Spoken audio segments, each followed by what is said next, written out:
why don't we just open? Why don't you each just take 30 seconds just to tell everyone who you are and what you've been doing for the last 5 years, just so everyone can hear you speak. Why don't you go first, Karthik? Sure. So I guess my claim to fame for why I'm here is, as Steve mentioned, I wrote this book after meat.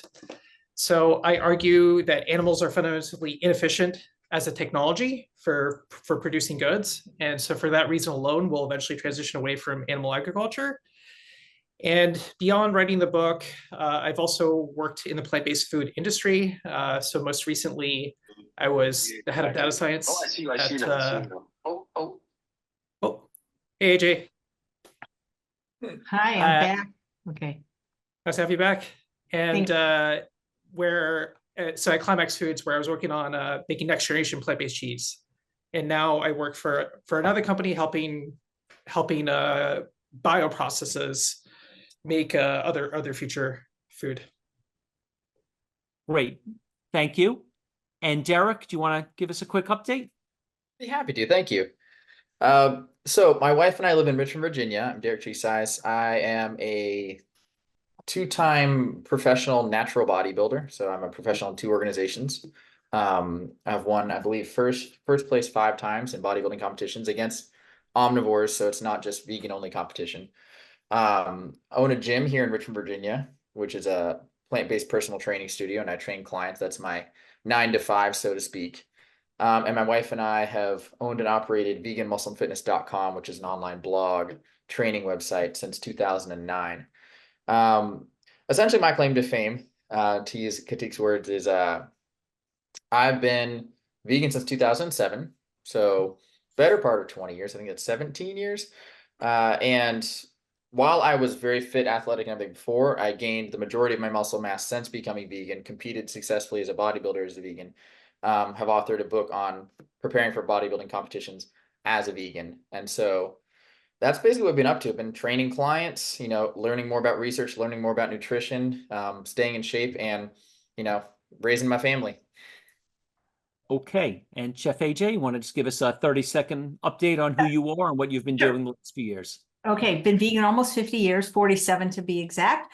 I've written 3 books, actually 4 books, including the one that's coming out soon. It's a dessert cookbook with all fruit sweetened recipes. I do a daily YouTube show called Chef AJ Live. I've done it every day since the pandemic began. It's live, and I have wonderful guests. Steven's been on. Most of the doctors you see in this conference have been on. Originally vegan for ethical reasons, but ended up almost 200 pounds eating a junk food vegan diet, lost about 70 pounds. And I try to help people overcome the pleasure trap, lose weight, and manage their food addictions and make healthy food taste delicious, I hope. Okay, great. Okay, so I'm going to ask you a bunch of different questions, and you could give us some answers. First, Derek, a lot of us are interested in diet. We talk a lot about diet. We ask a lot of questions about diet. But as I continue to read and listen to what people say, a lot of people, when they talk about real diseases, Alzheimer's, dementia, cancer, heart disease, they seem to be saying that cardio is an important thing. And they also seem to be saying that resistance training, that all of us thought that lifting weights was to look good. And these people seem to be saying there's a relation between serious diseases and the amount of, I guess, muscle you have.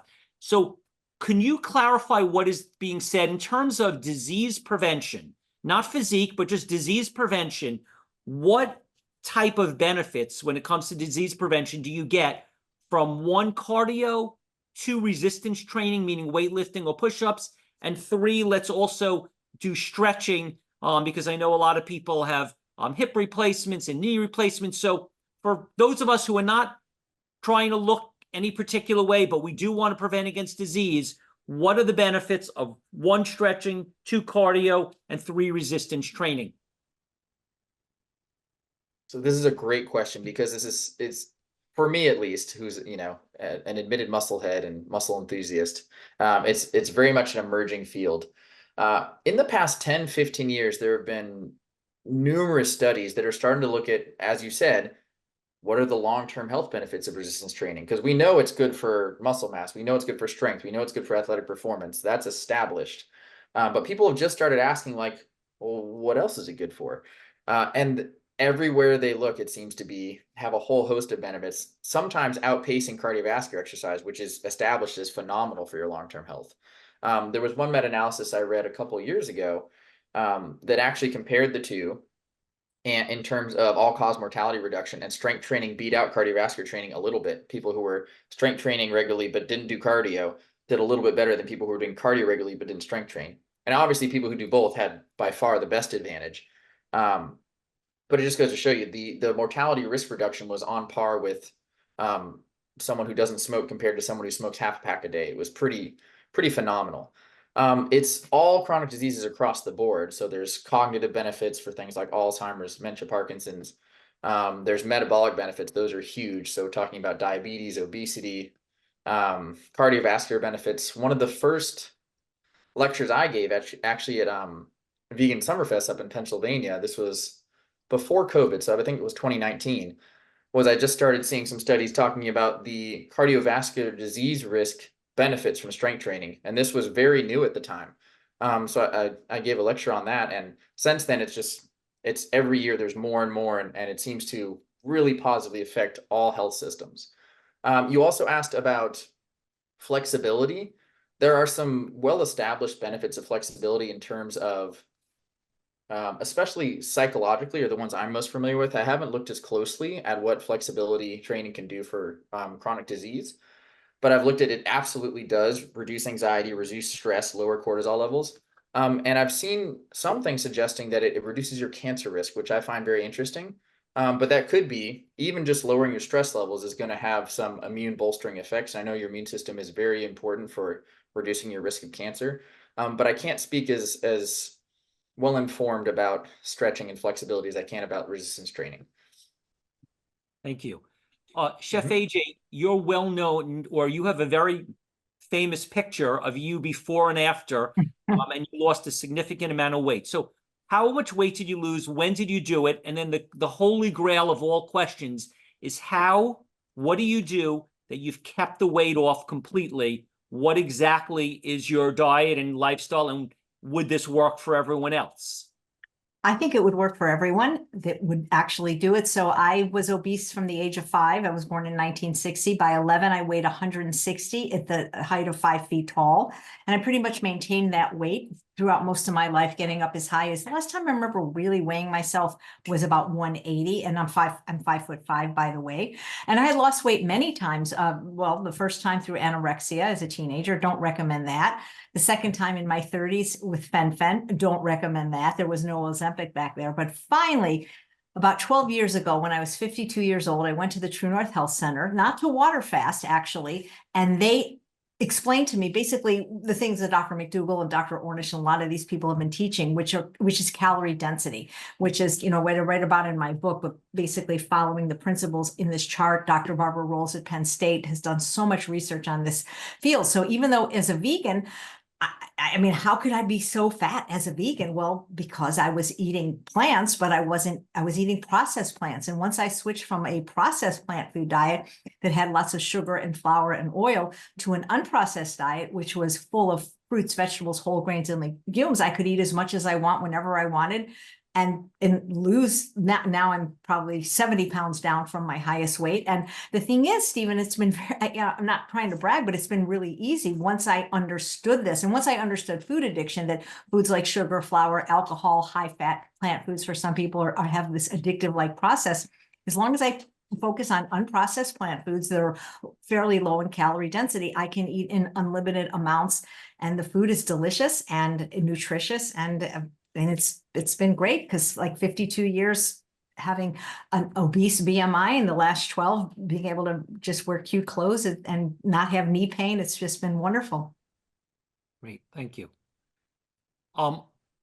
Karthik, from your research and experience, what are the most promising plant-based protein sources that can serve as complete proteins for the future? And why don't you also just give us a little bit more update on where we are with alternative meats? A lot of us know about Beyond and Impossible. We don't know much beyond that. So why don't you give us an update on where we are and where we're trying to get to? Sure, sure. So I'll first start with the complete protein point. So I think focusing on complete protein is a bit of a red herring. So I think traditionally, if you look at single ingredients and you look at the protein composition and you ask about protein completeness about single ingredients, then yes, you're going to find deficits in various different plants and probably even some animal ingredients. But the thing is, we don't actually eat that way. Like none of us have like a can of black beans for supper, right? We're typically eating, many different things together. And so when we're eating this menagerie of different ingredients, it's very easy to get protein completeness. And in terms of promising ingredients in the plant world, I'm really excited by hemp. So hemp just seems to be coming up a lot in the alternative food space. Hemp seeds, as I'm sure, especially Derek and Chef AJ can attest to, are arguably a superfood. And just the sort of things that we can do in terms of the wondrous foods that we can create out of them, I think is very untapped. I'm also just excited about legumes. So I think if there's a food that's just not consumed enough, it's legumes. And just the things that we can do with legumes, I think, is also going to be pretty wild. In terms of the alternative food space, so I would definitely say there's been a slowdown in the past year or so, especially as funding has dried up from venture capital. So we're not paying as much for the innovation like we used to. But nonetheless, I still think there's been some very nice progress. One product that I'll flag that I've seen more available throughout the United States is meaty from this company in Colorado, which is using microbial mushroom meat.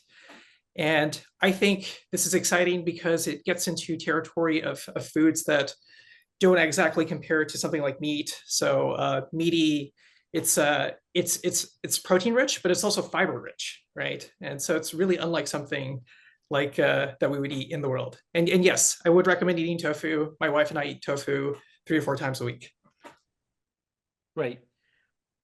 Derek, I had asked you about the impact of stretching, cardio, and resistance training on chronic diseases. In terms of, and now as I'm getting a little bit older, I'm 60, terms like hip replacement, knee replacement, osteoporosis, arthritis, back surgery are more common. Does the stretching, the cardio, and the resistance training make a difference? And will it make an impact on these 5 things, on preventing hip replacements, knee replacements, back surgery, osteoporosis, arthritis, or are these things that we don't have control over? It absolutely makes a difference. In fact, it's barring diet, it's the most powerful thing you can do. And in this case, in terms of just joint deterioration, osteoarthritis, things like that, it probably has a stronger impact than diet does. Loading your joints, loading your muscles, loading your bones causes your body to reinforce them. They get stronger, they get more resilient. And having well-developed musculature, and we're not talking bodybuilder, we're just talking active people who are using their bodies. It actually takes load off your skeleton. So not only are you getting stronger bones from putting load on them, but as your muscles get stronger, they take more and more of the burden. If you look at someone who's active and has, a healthy muscular system from regular strength training compared to someone who's sedentary, they actually, percentage of how much weight is on their body is carried by their muscles versus their bones. Their muscles take about 70% more load than their bones relative to an inactive person. It's a tremendous difference. So someone who's doing regular exercise, cardio as well, but strength training is going to have stronger bones that also have far less load on them when you're doing regular physical activities. And also in terms of just recovery, if you're getting injuries, if you're getting micro traumas, if you're having impact from just regular repetitive movements, healthier structures that have better circulation and are just more metabolically healthy at delivering nutrients, removing waste, are going to recover faster, heal faster, and maintain themselves better over time. So you're far less likely to have joint deterioration because your muscles are protecting your joints and supporting your joints better. And any sort of wear and tear that does happen is going to heal much more effectively. So it has a tremendous impact. I can't overemphasize that.